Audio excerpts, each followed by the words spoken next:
Total है ना, और आप लोग सब एक दूसरे का साथ में पार्टनर में है, पेयर में है।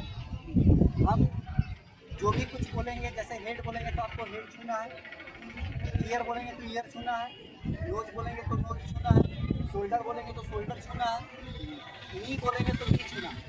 और जैसे ही बोतल बोलेंगे बोतल उठाना है।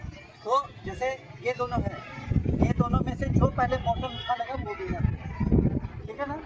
तो आपको ये ध्यान देना है कि हम बोतल कब बोलें। जैसे ही बोतल बोलेंगे बोतल को उठाना है, और हम लोग इस चीज़ को ध्यान से देखेंगे कि पहले कौन उठा रहा है, ये नहीं कि छीना झपटी करने लगेंगे, ऐसा नहीं होगा। ठीक है, रेडी है सब कोई?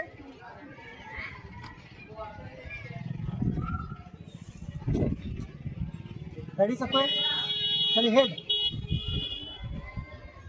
Shoulder, eyes, nose, shoulder, head, shoulder, head, eyes, knee, shoulder, knee, shoulder, knee, head, ear, बोतल।